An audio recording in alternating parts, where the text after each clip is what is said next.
আসসালামু আলাইকুম। Hello everyone, welcome back to my channel. This is Marjia daily blog থেকে বলছি। কেমন আছেন সবাই? আশা করি সবাই ভালো আছেন। আমিও আল্লাহর রহমতে অনেক ভালো আছি।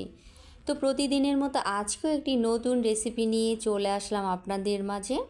আজকে আমি খুবই মজাদার একটা রেসিপি করে দেখাবো, সেটা হচ্ছে করলা দিয়ে চিংড়ি ভুনা। তো করলা তো শরীরের জন্য অনেক উপকার, আর এটা কম বেশি সবার পছন্দ। করলা ভাজি, করলা ভর্তা, তারপরে করলা দিয়ে তরকারি, সব কিছু মিলিয়ে খুবই মজাদার একটা সবজি। আর এই মজাদার সবজিটাকে যদি চিংড়ি দিয়ে রান্না করা হয় তাহলে তো খেতে যেমন সুস্বাদু, আবার শরীরের জন্য অনেক ভালো। তো এরকম একটা মজাদার রেসিপি চলুন চলে যাই। তার জন্য আমি বেশ কিছু করলা কেটে নিয়েছি, সুন্দর চিকন চিকন করে আমি পলে নিয়েছি। তারপর এগুলাকে সুন্দর করে ধুয়ে একটুখানি ঝরিয়ে রাখলাম। তারপর চলে গেলাম রান্নাঘরে। তো আমি একটা কড়াইয়ে বেশ কিছু তেল দিয়ে দিলাম বেশ কিছু কুচানো পেঁয়াজ আর রসুন। তো দিয়ে আমি সুন্দর করে ভেজে নিলাম। আর হচ্ছে আমি কিছু একদম ছোট ছোট চিংড়ি মাছ নিয়েছি, আর হচ্ছে দুইটা বড় বড় গলদা চিংড়ি নিয়েছি। ওটারে ছোট ছোট করে কেটে আমি খুব সুন্দর করে নিয়ে নিলাম চিংড়িগুলোকে। তো পেঁয়াজটা যখন একটুখানি নরম হয়ে আসলো, ওই অবস্থায় আমি দিয়ে দিলাম পরিমাণ মতো লবণ আর কাঁচামরিচ। তো দিয়ে আমি বেশ কিছু সময় ভেজে নিব।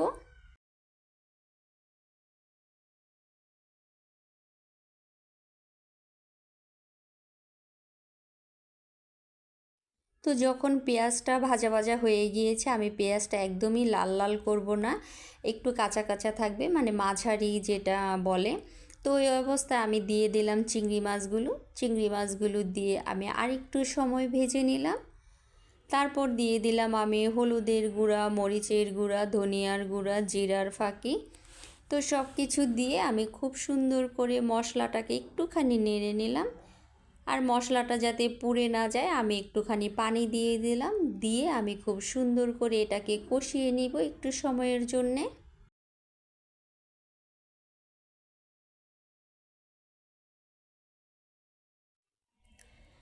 আর মশলাটা যাতে পুড়ে না যায় সেজন্য একটু পর পর আমি নেড়ে চেড়ে দিচ্ছি।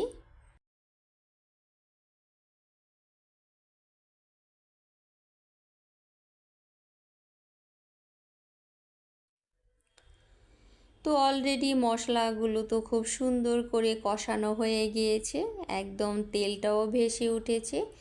ওই অবস্থায় আমি আর একটু সময় এটাকে নেড়েচেড়ে নিচ্ছিলাম, যাতে করে একদম মশলাটা খুব মাখো মাখো হয়ে যায়।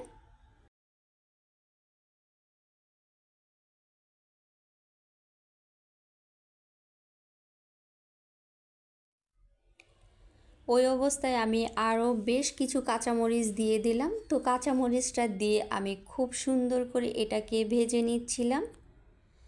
আর এইভাবে করলা রান্না করলে কিন্তু খেতে খুবই মজাদার, এক নিমিষেই এটা দিয়ে আপনারা সব ভাত খেয়ে ফেলতে পারবেন। করলা যেমন উপকার তেমন খেতেও ভীষণ মজাদার। তো যখন তেলগুলো একদমই ভাজা ভাজা হয়ে গিয়েছে, ওই অবস্থায় আমি ঝরিয়ে রাখা করলাগুলো দিয়ে দিয়েছি।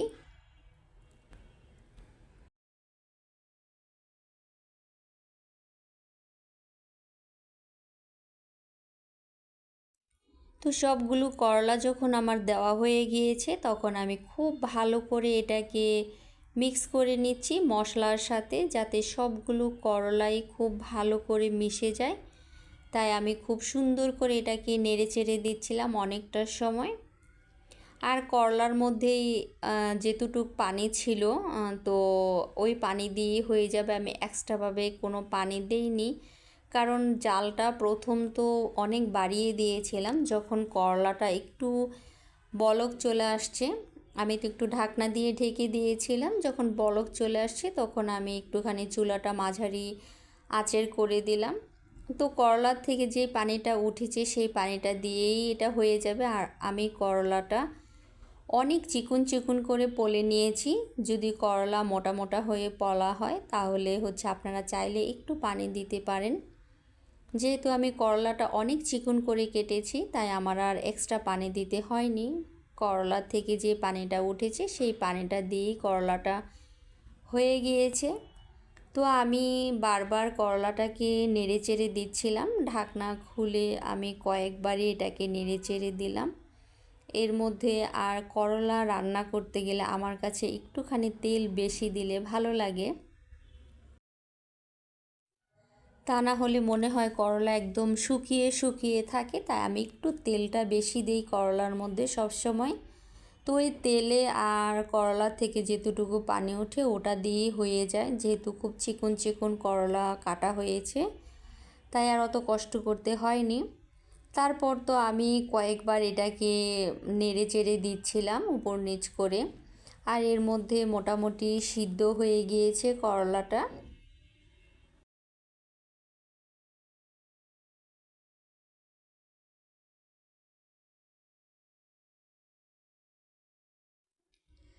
তো এই তো ফাইনালি হয়ে গেল।